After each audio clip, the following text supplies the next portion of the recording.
If I have যদি আমার থাকে, ইফ আই হ্যাড যদি আমার থাকে, ইফ আই উইল হ্যাভ যদি আমার থাকে। এখন কখন কোন সময়ে কোনটা ইউজ হবে সেটা আজকে দেখব। এটা 99% লোকেরা কিন্তু ভুল করে থাকে। তো চলো কখন কোনটা ইউজ হবে।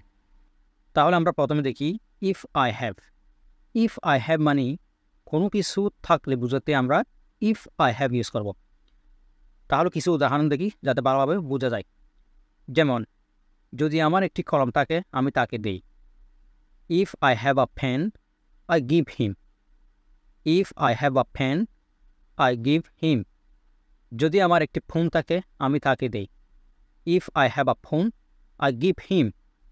If I have a phone I give him. তাহলে কোনো কিছু থাকে বা থাকলে বুঝতে আমরা সাধারণত ইফ আই হ্যাভ ইউজ করব।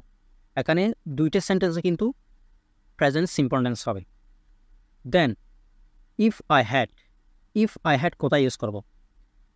ইফ আই হ্যাড মানেও যদি থাকে বা কোনো কিছু থাকতো বা থাকলে এক্ষেত্রে আমরা ইফ আই হ্যাড ইউজ করব। উদাহরণ দেখলে বোঝা যাবে।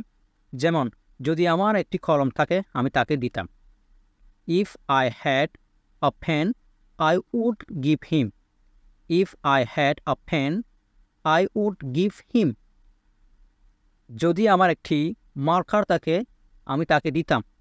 If I had a marker I would give him. If I had a marker I would give him. তাহলে অতীতে কোনো কিছু থাকতো বা থাকলে বুঝাতে আমরা সাধারণত ইফ আই হ্যাড ইউজ করব। দেন পরবর্তী সেন্টেন্সে আমরা উড ইউজ করব। এখন ইফ আই উইল হ্যাভ।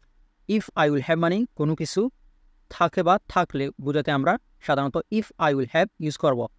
এটা কিন্তু ভবিষ্যৎ বুঝাবে। ভবিষ্যতে কোনো কিছু থাকে বা থাকলে বুঝাতে আমরা if I will have use করব। উদাহরণ দেখি। যেমন যদি আমার একটি কলম থাকে আমি তাকে দিব। If I will have a pen I will give him. যদি আমার একটি বই থাকে আমি তাকে দিব। If I will have a book I will give him. যদি আমার একটি ফোন থাকে তাহলে আমি তাকে দেব। If I will have a phone I will give him. If I will have a phone I will give him. That's it.